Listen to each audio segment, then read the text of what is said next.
Hello all. First of all so sorry అందరికీ. ఎందుకు అంటే వీడియో పెడతానన్నాను వర్క్ ఫ్రమ్ హోమ్ గురించి, ఆ వీడియో పెట్టలేదు. రీజన్ కూడా ఇక్కడే చెప్పేస్తున్నాను. నేను వీడియో పెడదాము అన్న టైంకి కరెక్ట్గా మార్కెట్ డౌన్ అయిపోయింది. అస్సలు జాబ్స్ లేవు, మార్కెట్ వచ్చేసి నిల్ ఉంది, కాల్స్ అస్సలు లేవు. సో అందుకే నేను ఏవి పెట్టలేదు అనమాట. వన్స్ నాకు పోస్టులు అన్నీ కూడా వచ్చి కొంచెం మార్కెట్ అంతా కూడా మంచిగా అయ్యేసరికి నేను ఖచ్చితంగా వీడియో అయితే రికార్డ్ చేస్తాను. అది మాత్రం నేను అసలు మర్చిపోనండి. అది ఆ వీడియో నా మైండ్లో ఇలా రన్ అవుతూనే ఉంది, బికాజ్ నేను ఆల్రెడీ మాట ఇచ్చేసాను చేస్తాను అని చెప్పేసి. సో ఈ వీడియోలో ఏం షేర్ చేసుకుంటున్నావు ప్రసన్న అంటే, మాకు మ్యారేజ్ అయ్యి 5 years అయింది. ఇది మా 5th anniversary రోజు November 7th రోజే షేర్ చేసుకుందాం అనుకున్నాను. బట్ అసలు అది సంహవ్ అసలు ఆ రోజు వీడియో రికార్డ్ చేయడానికే కుదరలేదు. ఈరోజు నేను ఎందుకు చేస్తున్నాను అంటే, ఇయర్ ఎండ్ వచ్చేస్తుంది. So again next year start అవుతుంది.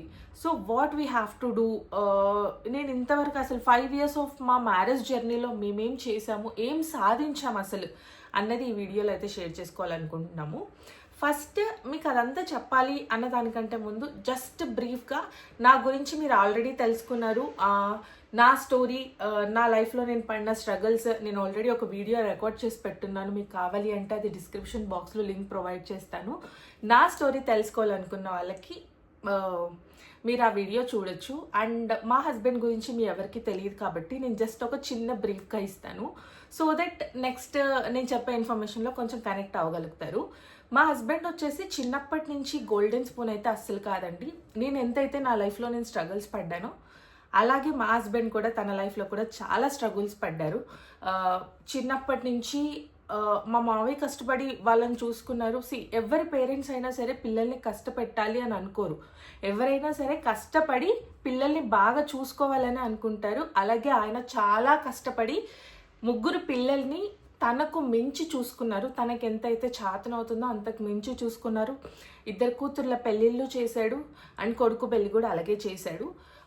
మా పెళ్ళి వచ్చేసి మా మావయ్య గారు సేవ్ చేసిన డబ్బులతోనే పెళ్లి చేశారనమాట. మా ఆయన అప్పటిదాకా మా ఆయన సేవ్ చేయలేదా అంటే, తన లైఫ్ ఎలా ఉన్నింది అంటే, మా అత్తయ్య లేరనమాట. సో మా అత్తయ్య లేనప్పుడు మా మావయ్య కుకట్పల్లిలో ఉండి బిజినెస్ చేసేవారు. ఫ్రూట్స్ వెండర్ అని చెప్పాను కదా మీకు, ఫ్రూట్స్ సేల్ చేసుకునేవారు అనమాట.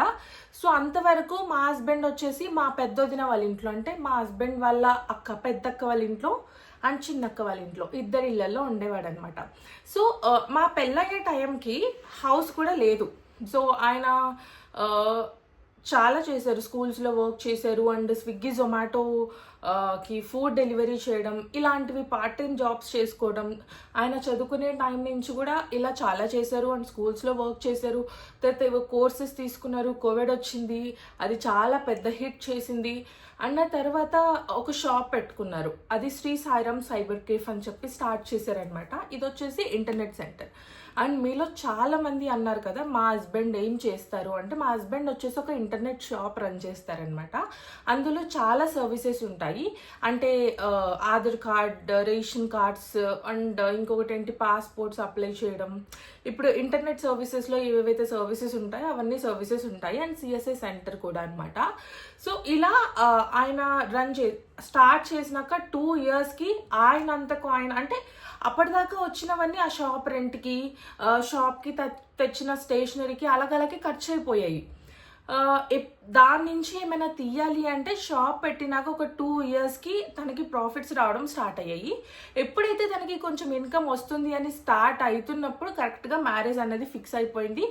అండ్ సంహవ్ మ్యారేజ్ జరిగిపోయింది అనమాట. మ్యారేజ్ జరిగిపోయిన తర్వాత మీకు తెలుసు, మ్యారేజ్కి ముందు లైఫ్ వేరుంటుంది, మ్యారేజ్ తర్వాత లైఫ్ వేరుంటుంది. అండ్ అప్పటిదాకా నేను కర్నూలులో జాబ్ చేశాను ఒక కంపెనీలో. ఆ తర్వాత నేను హైదరాబాద్కి రావాలి కాబట్టి కర్నూలులో జాబ్ ఖచ్చితంగా క్విట్ చేయాలి. కర్నూలులో జాబ్ క్విట్ చేసి హైదరాబాద్లో జాబ్ వెతుక్కోవడానికి నాకు కొంచెం టైం పట్టింది. సో మా హస్బెండ్ అప్పటిదాకా తనకంటూ ఒక ఇల్లు లేదు. ఒక ఇంటిని ఏర్పరచుకుని ఆ ఇంటికి ఒక్క ఇల్లు ఖచ్చితంగా ఉండాలి అంటే అందులో ఫ్రిడ్జ్ కావాలి, వాషింగ్ మిషన్ కావాలి, సామాన్ కావాలి, టీవీ కావాలి, ఫ్రిడ్జ్.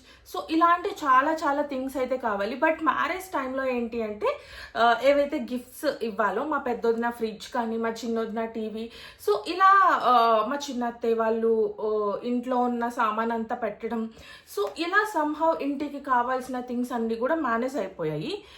ఆ తర్వాత నాకు తెలుసు మా హస్బెండ్ ఎంత స్ట్రగుల్ ఫేస్ చేశారు అన్నది.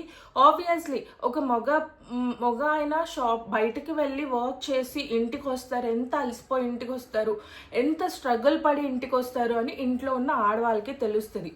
బయట జనాలు చాలా మంది చాలా రకాలుగా ఎన్నో మాట్లాడతారు, మీకేంటి ఇంతుంది అంతుంది అంటే రియాలిటీకి వచ్చేసరికి అక్కడ ఏమీ ఉండదు. అది మనకు మాత్రమే అర్థమవుతుంది. మాది ఫస్ట్ చాలా మిడిల్ క్లాస్, చెప్పాలి అంటే బిలో మిడిల్ క్లాస్ అని కూడా చెప్పుకోవచ్చు స్టార్టింగ్ ఆఫ్ మా మ్యారేజ్ అప్పుడు. But only the thing luck ఏంటి అంటే మా హస్బెండ్ నాతో ఏవి షేర్ చేసుకోవాలో అవే షేర్ చేసుకునేవారు. నేను మా హస్బెండ్తో షేర్ చేసుకునేదాన్ని ప్రతిదీ. ఏవి షేర్ చేసుకోవాలి అవి అంటే మళ్ళీ మీరు వేరేలా అనుకోకండి. ఏవైనా ఇప్పుడు ఇంపార్టెంట్ థింగ్స్ ఉన్నాయి, అది నేను ఖచ్చితంగా తనతో చెప్పాలి అన్న మాత్రమే చెప్పేవారు. ఏదైనా స్ట్రెస్ ఉన్నవి తన దగ్గరే పెట్టుకొని తనే స్ట్రెస్ పడేవారు అనమాట. నాకు మళ్ళీ ఎందుకు తనతో షేర్ చేసుకొని తను స్ట్రెస్ ఫీల్ అవ్వడం ఎందుకు అని ఇలా అనుకునే mentality. Some have by God blessing so ఇంకేదో మంచిగా షాప్ రన్ అవుతుంది. సో అదే టైంలో నాకు ఒక జాబ్ వచ్చింది. అండ్ మేమిద్దరం డిసైడ్ అయి చేసుకుంది ఏంటి అంటే మేమిద్దరం ఒకటే మాట్లాడుకున్నాం. ఎప్పుడైనా సరే నేను ఒక్క విషయం అయితే క్లారిటీ ఇస్తానండి. మిడిల్ క్లాస్ ఫ్యామిలీలో ఇప్పుడు హస్బెండ్ సంపాదిస్తున్నారు అంటే అది ఇంటికి ఖర్చు అయిపోతుంది. అండ్ మన లగ్జరీస్ కానివ్వండి, వాట్ ఎవర్ మన క్లాతింగ్ కానివ్వండి, మనం బయటికి వెళ్ళి తినడం, ఇవన్నిటికీ ఒకరి సంపాదన ఖర్చు అవుతే, ఒకవేళ వైఫ్ కూడా జాబ్ చేస్తుంది అంటే డెఫినెట్గా అది మనకి సేవింగ్కి వెళ్ళిపోతుంది ఖచ్చితంగా. అది ఏ జాబ్ అయినా కానివ్వండి, 5,000 జాబ్ కానివ్వండి, 10,000 జాబ్ కానివ్వండి, 20,000 కానీ, 1,00,000 కానీ, ఒకరి శాలరీ అయితే మిగులుతుంది. సో అందుకే మిడిల్ క్లాస్లో సిటీస్లో బ్రతికేటప్పుడు ఇద్దరు కలిసి చేసుకుంటేనే ఒకరి కొంతవరకు ఇంత సేవింగ్ మిగులుతుంది. సో ఇప్పుడు చూడండి, ఫర్ ఎగ్జాంపుల్ ఇప్పుడు మా హస్బెండ్ ఎవ్రీథింగ్ ఇంటికి గ్రాసరీస్ నుంచి, మా క్లాతింగ్ నుంచి, సినిమాస్ కానీ, రెస్టారెంట్స్ కానీ, వీటన్నిటికీ తన ఖర్చు అవుతే ఏదైతే నా సంపాదన ఉంటుందో అది 5% కానివ్వండి, 10% కానివ్వండి, డెఫినెట్గా ఇది సేవింగ్కి వెళ్ళిపోతుంది. Isn't it or not? ఏ విధంగా అయినా మీరు గోల్డ్ అయినా కొనండి, ఆర్ఎల్స్ ఎక్కడైనా ఇన్వెస్ట్ అయినా చేయండి, ఏది చేసినా ఇదంటూ ఈ అమౌంట్ అంటూ సేవింగే కదా. సో అలా మేము కొంతవరకు సేవ్ చేసాం. అండ్ నెక్స్ట్ మా హస్బెండ్ కొంచెం జుగాడ్ చేసి కొంచెం ఆ చిట్టీలు ఈ చిట్టీలు కట్టడం కానీ, జుగాడ్ ఇన్ ద సెన్స్ ఇప్పుడు ఏవైతే మా క్లాతింగ్ ఉంటుందో కొన్నిట్లో మేము కాంప్రమైజ్ అయ్యే వాళ్ళం, కూర్చొని మాట్లాడుకునే వాళ్ళం. ఇప్పుడు నేను మా హస్బెండ్తో ఒకటే డైరెక్ట్గా చెప్పేదాన్ని, నేను చాలా మిడిల్ క్లాస్ నుంచి చాలా కష్టాలు చూసి వచ్చిందాన్ని, నాకు ఎప్పుడూ లగ్జరీ లైఫ్ వద్దు. అంటే ఆబ్వియస్గా అరేంజ్ మ్యారేజ్ అయ్యింది అంటే ఒకరికొకరికి అండర్స్టాండ్ అవ్వడానికి ఖచ్చితంగా 6 months నుంచి 1 year టైం అయితే పడుతుంది. అంటే తను మనతో ఫ్రీగా షేర్ చేసుకోవడానికి కానీ ఏదైనా సరే. మాకు ముందు అసలు పరిచయం లేదు కదా, అప్పుడే పరిచయం మాకు. సో ప్రతిదీ షేర్ చేసుకోవడానికి టైం పట్టేది. సో నేను టైం ఇచ్చేదాన్ని. ఆబ్వియస్గా ఎప్పుడైనా సరే మా హస్బెండ్ ప్రైవసీ మా హస్బెండ్కి ఉండేది, తను నాకు అంతే ప్రైవసీ ఇచ్చేవారు. ఏ దానికైనా సరే ఒకరి మీద ఒకరికి అండర్స్టాండింగ్ ఉంటేనే ఏదైనా చేయగలుగుతాము. అలా మేము ఏం చేసామంటే ఇద్దరం కూర్చొని మాట్లాడుకున్నాం అనమాట. ఎక్కడెక్కడ కాస్ట్ కట్టింగ్ చేస్తే మనం సేవ్ చేయగలుగుతాం. నేను చెప్పేసాను మొహం మీద, నేనేం చెప్పానంటే మా హస్బెండ్కి, నాకు ఎప్పుడు నీ దగ్గర ఎప్పుడైనా సరే డబ్బులు లేవు అంటే నాకు మొహం మీద చెప్పేసేయి, నేను ఆ మంత్ ఉన్న దాంట్లో ఎలా అడ్జస్ట్ చేయాలో అలా అడ్జస్ట్ చేసుకుంటాను అని చెప్పేసి. అలా మా హస్బెండ్ కూడా నాకు చెప్పడం స్టార్ట్ చేశారు. అండ్ నేను ఉన్న దాంట్లో ఎలా అడ్జస్ట్ చేయాలి, ఒక్కొక్క దానికి ఎంతెంత సెగ్రిగేట్ చేయాలి, సో ఇంటికి ఎంత అవుతుంది, కరెంట్ బిల్ ఎంత అవుతుంది, సో వీటన్నిటికీ కూడా నేను చూసుకునేదాన్ని అనమాట. బికాస్ ఫస్ట్ నుంచి నాకు తెలుసు కదా ఎక్స్పెన్సెస్ ఎలా మేనేజ్ చేసుకోవాలి అన్న లిటిల్ ఐడియా ఉంది నాకు. ఎందుకంటే నేను ఆల్రెడీ మమ్మీ సైడ్ ఉన్నప్పుడు నేను స్ట్రగుల్స్ ఫేస్ చేసిన దాన్ని కాబట్టి నాకు అంతో ఇంత ఐడియా ఉంది. సో దట్ నేను అదే విధంగా మా హస్బెండ్ కూడా చెప్పేదాన్ని. మేము అలాగే మేము చెప్తాం. ఇప్పుడు నేను మీకు చెప్తాను నేను ఎక్కడెక్కడ కాస్ట్ కటింగ్ చేసి మేము ఇది చేసాము అంటే మేము లగ్జరీస్ని వదిలేసాము ఇన్ ద సెన్స్ అసలు సినిమాస్కి వెళ్ళకుండా రెస్టారెంట్స్కి వెళ్ళకుండా సేవ్ చేసిన అమౌంట్ కాదు. సో ఫస్ట్ ఇయర్ ఏం చేశారంటే మా హస్బెండ్ చిట్టి కట్టారనమాట. చిట్టి వచ్చేసి పర్ మంత్ 20,000 to 25,000 చిట్టి కట్టేవారు. అది 5 లక్షల చిట్టి. సో మా మ్యారేజ్ అయిపోయి ఫస్ట్ యానివర్సరీ అయిపోయాక 4-5 monthsకి ఆ చిట్టి డబ్బులు మా చేతికి వచ్చాయి. అప్పుడు నన్ను గోల్డ్ షాప్కి తీసుకెళ్ళి నీకు ఏం కావాలంటే అది కొనుక్కో, అంటే ఏం కావాలి ఇన్ ద సెన్స్ ఈ అమౌంట్లో నీకు ఏం కావాలంటే అది కొనుక్కో అంటే అప్పుడు నేను ఒక నల్ల పూసలను మా మావయ్య డబ్బులు ఇచ్చారనమాట. మా మావయ్య కూడా ఒక చిట్టి వేసారు. మా మావయ్య కూడా నాకు డబ్బులు ఇచ్చారు. ఒక 50,000 ఇచ్చినప్పుడు ఈ బ్రేస్లైట్ మా మావయ్య ఇచ్చిన డబ్బులతో కొనుక్కున్నాను. నల్ల పూసలు వచ్చేసి మా హస్బెండ్ ఇచ్చిన డబ్బులతో కొనుక్కున్నాను. అండ్ మిగిలిన డబ్బులు బికాజ్ నాకు నెక్లెసెస్, లాంగ్ చైన్స్, గోల్డ్ వేసుకోవాలి అన్నంత అబ్సెషన్ నాకు లేకుండే. సో మా హస్బెండ్కి చైన్ అండ్ బ్రేస్లెట్ లేకుండే కాబట్టి నేను మా హస్బెండ్కి నువ్వే చైన్ అండ్ బ్రేస్లెట్ తీసుకొని ఫోర్స్ చేసి నేను తీపిచ్చుండే అనమాట ఆ టైంలో. అలా మేము పెళ్ళయ్యాక 1 yearకి చిట్టి వచ్చిన డబ్బులతో ఒక 5 lakhs చిట్టి వస్తే ఆ 5 lakhsకి ఎంత గోల్డ్ వస్తుందో అంత గోల్డ్ అయితే కొనుక్కున్నాము. నెక్స్ట్ ఆ తర్వాత మేము మళ్ళీ మా హస్బెండ్ మళ్ళీ చిట్టి వేయడం స్టార్ట్ చేశారు. అప్పటికి నాకు జాబ్ వచ్చింది కాబట్టి నేను నా డబ్బులు కొంతవరకు ఉంటున్నాయి, నేను మా హస్బెండ్కి పంపించేదాన్ని. మా హస్బెండ్ సేవ్ చేసేవారు. బికాజ్ ఎప్పుడైనా సరే ఇప్పుడు తను సేవింగ్ చేయడం తను చేస్తున్నప్పుడు డెఫినెట్గా నేను తనకే ఇచ్చేస్తాను కదా. సో అలా కొంతవరకు ఇచ్చేదాన్ని, కొంచెం నా పర్సనల్కి పెట్టుకునేదాన్ని అనమాట. మ్యారేజ్ అయిపోయాక మాకు చాలా ప్లాన్స్తో నెక్స్ట్ ఇయర్ సెకండ్ ఇయర్కి మాకు చాలా ప్లాన్స్ ఉండే. ఆ ట్రిప్ వెళ్దాము, ఈ ట్రిప్ వెళ్దాము అని కొంత అమౌంట్ ఏదైతే గ్యాదర్ చేసి ఉండేనో అవన్నీ కూడా అలాగే ఉండిందనమాట. కరెక్ట్ టైంలో అనుకోకుండా నేను ప్రెగ్నెంట్ అయ్యిన్నాను అనమాట ఆ టైంలో. సో సరే బికాస్ ప్రెగ్నెంట్ అనుకోకుండా అన్ఎక్స్పెక్టెడ్ ప్రెగ్నెన్సీ వచ్చినప్పుడు యాక్సెప్ట్ చేయాల్సిందే. బట్ కొంచెం షాక్లో ఉండే కొన్ని రోజులు. అరే ఏవో ప్లాన్స్ ఉండే కదా, ఇప్పుడు లేదు కదా ఈ లిస్ట్లో, బట్ ఇప్పుడు ఒకటి ఎక్స్ట్రా యాడ్ అయింది అని చెప్పేసి అనుకోండి. బట్ ఇంక మనం ఏం చేయలేం, దేవుడు ఆ టైంలో మనకి ఇచ్చినప్పుడు డెఫినెట్గా యాక్సెప్ట్ చేసి ముందుకెళ్ళాలి. అండ్ నేను కూడా ఒక 15-20 daysకి ఇది రియల్ అని చెప్పి యాక్సెప్ట్ చేసి మేము ముందుకెళ్ళాము.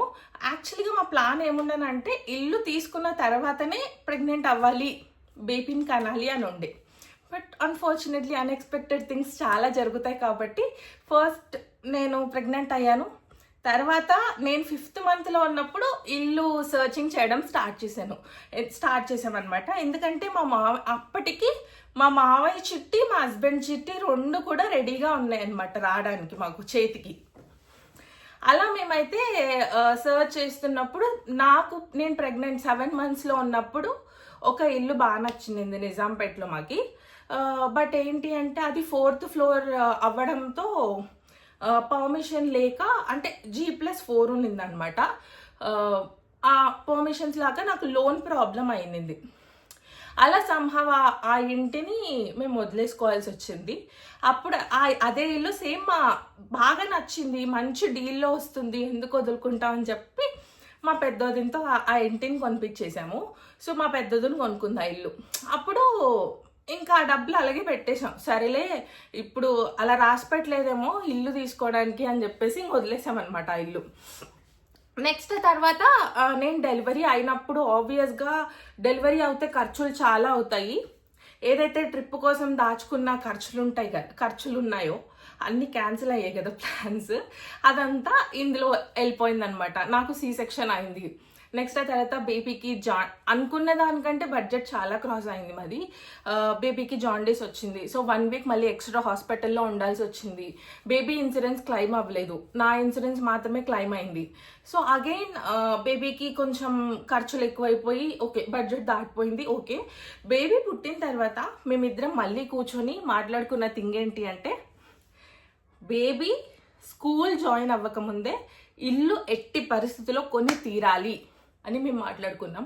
ఎందుకు అంటే వన్స్ బేబీ స్కూల్ స్టార్ట్ అయ్యింది అంటే మనం కొనాలన్నా కొనలేం, అన్ని ఎక్స్పెన్సెస్ అనుకోకుండానే చాలా వచ్చేస్తాయి అనమాట.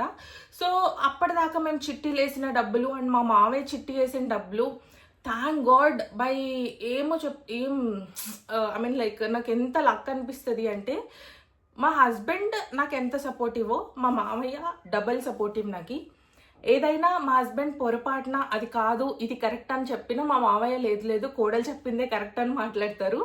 నేనంటే అంత ఇష్టం, నేనంటే అంత ప్రాణం మావయ్యకి.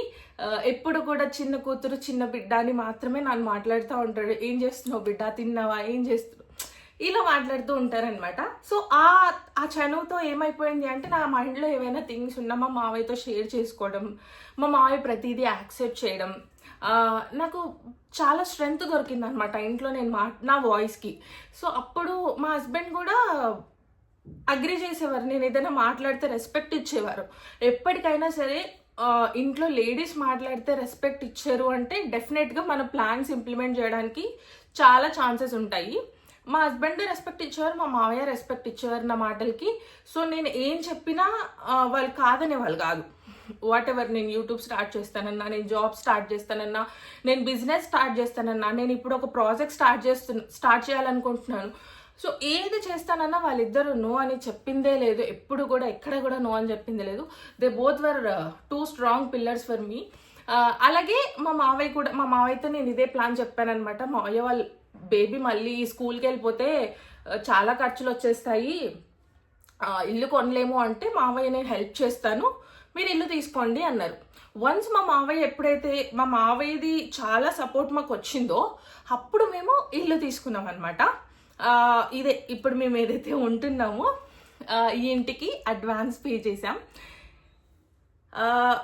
మేము సేవ్ చేసిన డబ్బులతో 60%, 60 కాదు 50 somehow 50 to 60% మేము క్యాష్ పెడితే నెక్స్ట్ 40 to 50% లోన్కి వెళ్ళామన్నమాట. సో ఈ ఇల్లు తీసుకున్న రోజు నా ఆనందం అసలు ఇక్కడ లేదనమాట. I'm on top. But last మూమెంట్లో ఏమైపోయింది అంటే మాకు కొంచెం లోన్ అనుకున్న అమౌంట్ కంటే కొంచెం తక్కువ లోన్ వచ్చింది. సో తక్కువ లోన్ రావడంతో మాకు ఒక 5-6 lakhs షార్టేజ్ వచ్చిందనమాట. అప్పుడు మేము ఏం చేసామంటే ఫస్ట్ ఇయర్ మేము ఏదైతే మా ఆయనకి చిట్టి డబ్బులు వచ్చినప్పుడు గోల్డ్ ఏదైతే కొన్నామో ఆ గోల్డ్ మొత్తం సేల్ చేసేసాం, అమ్మేసాం. చాలా బాధేసింది అమ్మిన తర్వాత.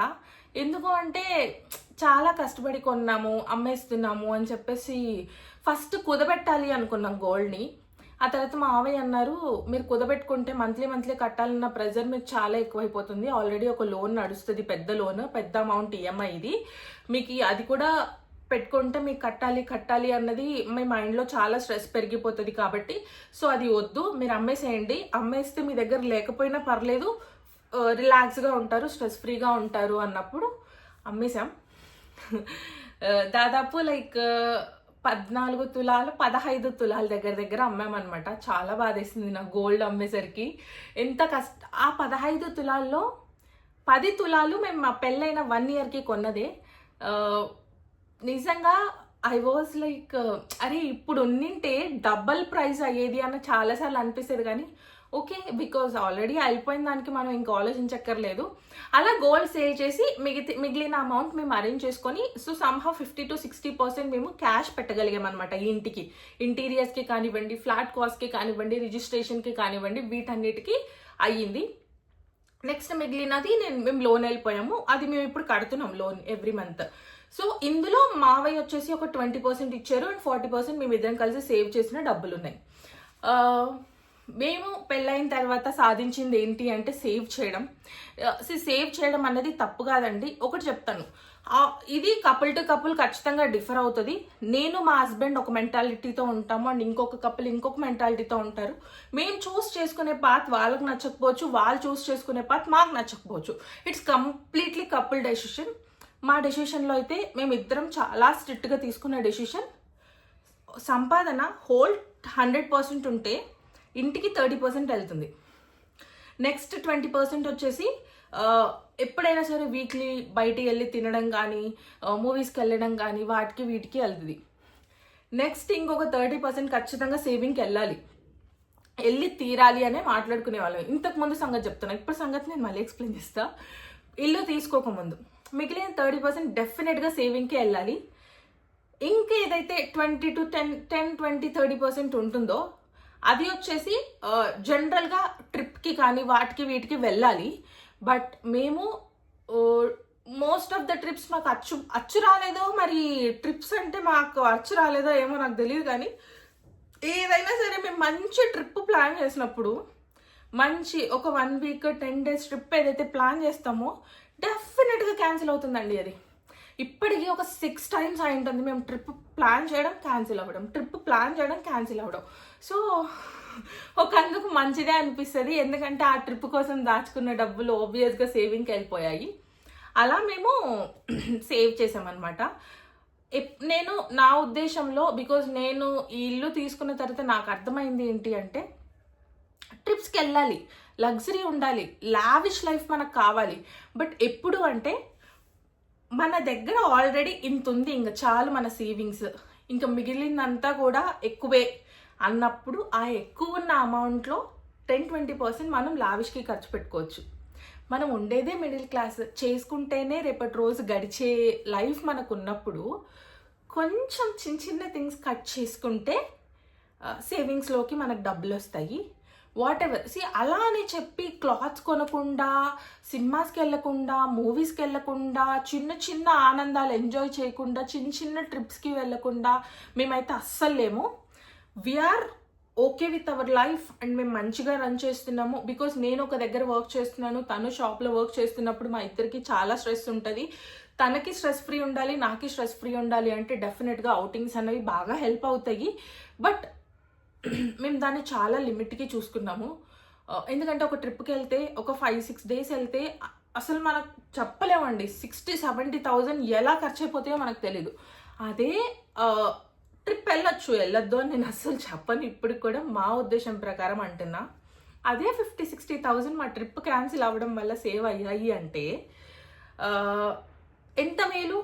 బికాజ్ ఆ అమౌంట్ సేవింగ్స్కి వెళ్తాయి. ఇప్పుడు ఒకవేళ నాకు ఇల్లు ఉంది, నాకు రేపు పొద్దున ఏదైనా హెల్త్ ఎమర్జెన్సీ వస్తే నాకు కావాల్సిన డబ్బులు బ్యాంకులో ఉన్నాయి అన్నప్పుడు నేను ట్రిప్స్కి వెళ్ళొచ్చు, దుబాయ్కి వెళ్ళొచ్చు, బ్యాంకాక్ వెళ్ళొచ్చు, ప్యారిస్ వెళ్ళొచ్చు, ఎవడు ఆపండి కదా. మన దగ్గర డబ్బులు ఉన్నప్పుడు ఎక్కడికైనా వెళ్ళొచ్చు, ఎంతైనా ఎంజాయ్ చేయొచ్చు. మన దగ్గర డబ్బులే లేనప్పుడు సేవింగ్ చేసుకోకుండా, మనం ఇంకేమి ప్రిజర్వ్ చేసుకోకుండా వాటిని తీసుకెళ్ళి ట్రిప్ పెట్టడం అన్నది it's definitely wrong in my path. నా ఆలోచనలో అది తప్పు అని. ఐఎమ్ సారీ, బికాజ్ నేను ఇక్కడ ఎవరిని ఏమీ ఉద్దేశించి మాట్లాడట్లేదు. నా ప్రకారం, నా మైండ్ ప్రకారం నేను ఆలోచించింది, నా లైఫ్లో ఉన్నది నేను చెప్తాను. ఆబ్వియస్గా కొంతమంది కపుల్స్ అనుకుంటారు రేపటి రోజు ఉంటామో ఉండమో తెలీదు, బట్ ఉన్న రోజులు మెమరీస్ క్రియేట్ చేసుకోవాలి, చాలా తిరగాలి, బాగా ఎంజాయ్ చేయాలి. అది వాళ్ళ పాయింట్ ఆఫ్ వ్యూ, ఇది నా పాయింట్ ఆఫ్ వ్యూ. నేను నా పాయింట్ ఆఫ్ వ్యూ మాత్రమే చెప్తున్నాను. ఇలా మేము సేవింగ్ అయితే చేసాము. ప్రెజెంట్ మేము ఎలా చేస్తున్నాము అంటే, మా దగ్గర అయితే సేవింగ్స్ ఏం లేవండి ఇంకా ప్రెజెంట్. వీఆర్ నిల్. మా బ్యాంక్ అకౌంట్స్ ఖాళీ. నాది 0 ఉంటుంది, మా ఆయనది 0 ఉంటుంది. ఎందుకు అంటే ఈఎంఐలకి కడుతున్నాము, ఎక్స్ట్రా ఈఎంఐలు కడుతున్నాము. Because EMI తీరిపోవాలి. మా గోల్ ఏంటి అంటే నెక్స్ట్ 5-6 yearsలో ఈఎంఐ తీరిపోవాలి అని. మా ఓన్లీ ద గోల్ ఇది తీరిపోవాలి, ఈ ఈఎంఐ తీరిపోవాలి, అంతే, ఇంకేం లేదు మా గోల్. నెక్స్ట్ తర్వాత మా హస్బెండ్ తన బిజినెస్ని కొంచెం ఎక్స్పాండ్ చేసుకున్నారు. సో తను ఇంకొక షాప్ పెట్టడంలో తన దగ్గర ఉన్న బ్యాంక్ అకౌంట్ కూడా 0 అయిపోయింది, ఇన్వెస్ట్మెంట్ చేసేసారు కాబట్టి. సో నెక్స్ట్ ఒక 1 year వరకు ఈ బ్యాటిల్ ఉంటుంది బికాజ్ ఇవన్నీ కొంచెం రికవర్ అవ్వాలి అంటే డెఫినెట్గా టైం పడుతుంది. సమ్హౌ నాకు అదే అనిపిస్తుంది మా మ్యారేజ్ అయిపోయిన తర్వాత, because at the young age, నా ఏజ్ వచ్చేసి ఇప్పుడు అవునా ఏజ్ ఎంత 27 బై January 16th నాకు 28 వస్తుంది అనమాట. మా హస్బెండ్ ఏజ్ వచ్చేసి 32 కంప్లీట్ అయింది అండ్ 33, హీజ్ ఇన్ 33. మా ఇద్దరికి 5 years ఆఫ్ డిఫరెన్స్ ఉంటుంది. మాకు at the young age flat తీసుకోవాలి అంటే it's not at all easy. ఆ కపుల్ ఎంత సాక్రిఫైస్ చేస్తే, ఆ కపుల్ ఎంత ప్లాన్ చేసి సేవ్ చేసుకుంటే తప్ప ఫ్లాట్ ఒక ఇల్లు అన్నది కొనలేరు కూడా. వాళ్ళ ఓన్ మనీతో గురించి నేను మాట్లాడుతున్నాను. As a middle class people కష్టపడి మేము సేవ్ చేసుకొని మేము హౌస్ కొన్నందుకు we are very proud of our selfs. And మా అంతకు మేము మా బిజినెస్ని ఎక్స్పాండ్ చేసుకుంటున్నందుకు we are very proud of that also. నేను చాలా ప్రౌడ్ మా హస్బెండ్ గురించి, ఎందుకంటే even he struggles a lot. Morning 9కి వెళ్తారు, నైట్ 10, సమ్టైమ్స్ 2 అవుతుంది, సమ్టైమ్స్ చెప్పలేము అసలు 11, 12, 1, 2. స్టిల్ తనండి షాప్లో. నేను ఒక్కరోజు ఉన్నానండి షాప్లో, 100 కస్టమర్స్ వస్తారు. అయ్యా నాకు జిరాక్స్ ఇవ్వు, అన్న నాకు ఇది అప్లై చేయి, అది అప్లై చేయి, విత్ డిఫరెంట్ రిక్వైర్మెంట్స్తో వస్తారు. వాళ్ళ అంతమందిని డీల్ చేసి స్టిల్ ఇంటికి వచ్చినప్పుడు పెద్ద స్మైల్తో లోపలికి వస్తారు కదా, ఆ స్ట్రెస్ అంతా వదిలేసి. నాకు అనిపిస్తుంది నేను ఒక్కొక్కసారి అడిగేస్తాను, ఎలా మేనేజ్ చేస్తావు నువ్వు ఇంతమందిని, ఇంత స్ట్రెస్ని ఎలా మేనేజ్ చేసుకుంటున్నావు అని చెప్పి. సో ఎస్, అందుకే నేను ఎప్పుడైనా మా హస్బెండ్ వాళ్ళ ఫ్రెండ్స్తో పాటు ట్రిప్ వెళ్తాను అన్నా నేనేం పెద్దగా ఆవు అంటాను కానీ పంపించేస్తాను. బికాస్ నాకు అట్ ద సేమ్ టైం వాళ్ళకి వాళ్ళ ప్రైవసీ కావాలి, వాళ్ళకి వాళ్ళ ఫ్రెండ్స్ కావాలి, వాళ్ళకి వాళ్ళ ఎన్వైరన్మెంట్ ఉండాలి, కొంచెం స్ట్రెస్ ఫ్రీ అయిపోతారు అన్న ఉద్దేశంతో నేను పంపించేస్తాను అనమాట. ఇది అండి 5 yearsలో మేము అండర్స్టాండ్ చేసుకొని, మేము సేవ్ చేసుకొని పెట్టుకున్న థింగ్ అయితే ఇది. ఈ వీడియో మొత్తంలో మీకు ఏం అర్థమైందో నాకు తెలీదు. నేను ఎలా చెప్పాలనుకున్నానో అది కరెక్ట్గా కన్వే అయిందో లేదో కూడా తెలీదు. నేను ఒకటే చెప్తాను, యంగ్ కపుల్కి కానీ, ఆడపిల్లలకి కానీ, కొత్తగా పెళ్లి చేసుకునే పిల్లలకి కానీ, అందరికీ నేను ఒకటే చెప్తాను. ఫస్ట్ పెళ్లి చేసుకునే పిల్లలకి, ఆడపిల్లలకి ఆస్తి ఉందా, ఎంతుంది, వాళ్ళకి ఎన్ని తరాల ఆస్తి సరిపోతుంది, అబ్బాయి అందంగా ఉన్నాడా, ఇవి చూడకండి ఫస్ట్ క్వాలిటీస్. అబ్బాయిలో కష్టపడే తత్వం ఉందా, మిమ్మల్ని అర్థం చేసుకునే తత్వం ఉందా, తన లైఫ్ ఏంటి, తన పాస్ట్ లైఫ్ ఏంటి, అది తెలుసుకున్నారు అంటే తను మిమ్మల్ని ఫ్యూచర్లో ఎలా చూసుకోగలుగుతాడో మీకు ఆల్రెడీ అర్థమైపోతుంది. అది తెలుసుకొని ఆ విధంగా మాత్రమే చూసుకోండి. ఎందుకంటే చాలా చూస్తున్నాం ఇప్పుడు యూట్యూబ్లో, చాలా చూస్తున్నాం. చాలా రిచ్ బిల్గెట్స్ ఉంటారు, చాలా రిచ్ పార్టీస్ ఉంటారు. పెళ్ళైపోయినాక హస్బెండ్ టార్చర్ తట్టుకోలేక వైఫ్ సూసైడ్ చేసుకోవడం, వైఫ్ టార్చర్ తట్టుకోలేక హస్బెండ్ సూసైడ్ చేసుకోవడం. ఏం చేస్తాం ఆ డబ్బులు తీసుకొని? ఏం చేస్తాం చెప్పండి? మనకు ఉన్న దాంట్లో ఉంటే చాలు. ఎక్కువ డబ్బులు ఉన్నాయని పెళ్లి చేసేసుకొని, పెళ్లి తర్వాత చాలా స్ట్రగుల్స్ ఫేస్ చేసి, హ్యాపీ లైఫ్ లేకుండా చాలా స్ట్రెస్ఫుల్ లైఫ్ ఉండి, అవన్నీ అవసరమా? We are not deserve to that కదా. సో మంచి అబ్బాయిని చూసుకోండి, అందంగా లేకపోయినా పర్లేదు, అర్థం చేసుకునే మనసు ఉంటే చాలు. ఆస్తులు లేకపోయినా పర్లేదు, 3 పూట్ల తిండి పెట్టడానికి కష్టపడే తత్వం ఉంటే చాలు. అలా ఉంటే పెళ్లి చేసేసుకొని, పెళ్ళి అయిన తర్వాత ఇద్దరు కలిసి పిచ్చిగా కష్టపడేసి సంపాదించుకోవచ్చు.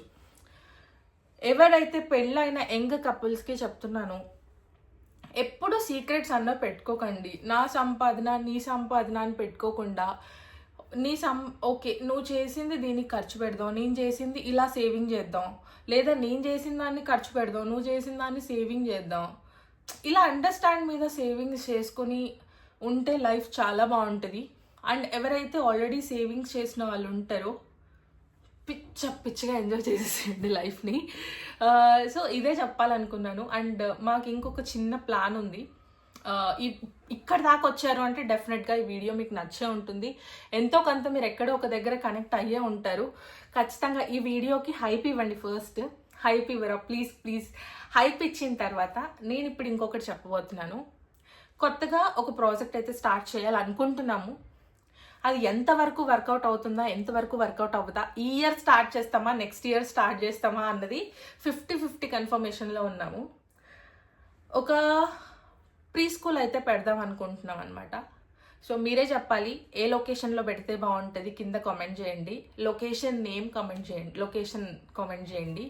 అండ్ హైదరాబాద్లో ప్లీజ్, హైదరాబాద్లో లొకేషన్ కామెంట్ చేయండి. అండ్ ఫీజు రేంజెస్ ఎంత ఉంటే బాగుంటుంది కామెంట్ చేయండి. బట్ మేమేంటి అంటే మోస్ట్ ఫీజబుల్లో ఫీ రేంజెస్ ఉండాలి, ప్లస్ చాలా అఫోర్డబుల్ ఫీ రేంజెస్ ఉండాలి అని మేము ఆలోచిస్తున్నాము. దానికి చాలా ప్లానింగ్ కావాలి, అదంతా కూడా చేస్తున్నాము. అండ్ ఇంకొకటి ఏంటి అంటే నేను ఇలా నాకు థాట్ వచ్చిన తర్వాత ఒక 20 స్కూల్లో వెళ్ళొచ్చింటానండి. నేను అన్నిట్లో ఏదో ఒక డ్రాబ్యాక్ ఖచ్చితంగా ఉంది. అండ్ మేమైతే ఏదో పర్ఫెక్ట్ అని నేను చెప్పను. బట్ ద థింగ్ ఏంటి అంటే ఒక బిల్డింగ్లో వెలుతురు ఉండదు, ఒక బిల్డింగ్లో హైజీన్ ఉండదు, ఒక బిల్డింగ్లో ప్రాపర్ టీచింగ్ ఉండదు, ఒక బిల్డింగ్లో ఓన్లీ ఆ బుక్ టు బుక్ చెప్పేవాళ్ళు. సో ఇలా చాలా ఉన్నాయి. అవన్నీ కాకుండా యాక్టివిటీ బేస్డ్లో మీ అందరికీ తెలుసు, స్టార్టింగ్ నుంచి కనుక నన్ను ఫాలో అయ్యుంటే నేను ఆద్యకి ఎలా టీచ్ చేసేదాన్ని, నా మైండ్లో ఎలా ఆలోచనలు ఉన్నాయి అన్నది. బట్ అన్నిటిని ఇంప్లిమెంట్ చేయాలనుకుంటున్నాను. యాక్టివిటీస్తో, మాంటెసరీ యాక్టివిటీస్తో, ఫైన్ మోటార్ స్కిల్స్ అని, గ్రాస్ మోటార్ స్కిల్స్ అని ఇలా ఎన్నో కరికులమ్స్ తీసుకొని వచ్చి ఒక ప్రాపర్ వేలో ఒక స్కూల్ని రన్ చేయాలి. ప్రీ స్కూల్ని, ఓన్లీ ఫర్ ప్రీ స్కూల్ మేము యాజ్ ఆఫ్ నౌ ఆలోచిస్తుంది. సో లొకేషన్స్ ఏవైనా ఉంటే నాకు కామెంట్ చేయండి. అండ్ మేము ఇప్పుడు ఎక్కడ పెట్టినా బిల్డింగ్ వచ్చేసి రెంటే తీసుకోవాలి కాబట్టి మీకు ఇంకేమైనా ఆ లీడ్స్ ఉన్నా కూడా నాకు కింద కామెంట్ చేయండి, ఆర్ఎల్స్ ఇన్స్టాగ్రామ్లో మెసేజ్ చేయండి. డెఫినెట్గా మీ లీడ్ని నేను ఖచ్చితంగా తీసుకుంటాను.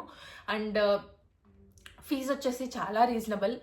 వాటన్నిటిని నేను స్ట్రక్చర్ చేసిన తర్వాత మళ్ళీ ఇంకొక వీడియో తీస్తాను, ఎలాంటి యాక్టివిటీస్ అండ్ ఎలా ప్రీ స్కూల్ రాబోతుంది, ఎంత బడ్జెట్లో రాబోతుంది అని చెప్పేసి. Stay tuned for more videos. నేను వాటి గురించే మేము వర్కౌట్ చేస్తున్నాము. అంతేనండి ఈ వీడియోలో నేను షేర్ చేసుకోవాల్సిన ఇన్ఫర్మేషన్. మీకు ఈ వీడియో కనుక నచ్చుంటే డెఫినెట్గా లైక్ చేయండి, హైప్ ఇవ్వండి వీడియోకి. అండ్ కింద కామెంట్ చేయకుండా అయితే అస్సలు వెళ్ళొద్దు. ఈ వీడియోకి ఒకవేళ 2000 మెంబర్స్ చూడొచ్చు, 3000 మెంబర్స్ చూడొచ్చు, ఆర్ఎల్స్ ఇంకెక్కువైనా రీచ్ అవ్వచ్చు. సో ఎవరు చూసినా, నాకు అట్లీస్ట్ ఒకరు చూసినా చాలు, ఒక్కళ్ళకి యూజ్ అయినా చాలు. ఐఎమ్ సో హ్యాపీ ఒక్కరికి యూజ్ అయినా కూడా. అంతే అండి ఈ vlog. Thank you so much for watching this video. Bye.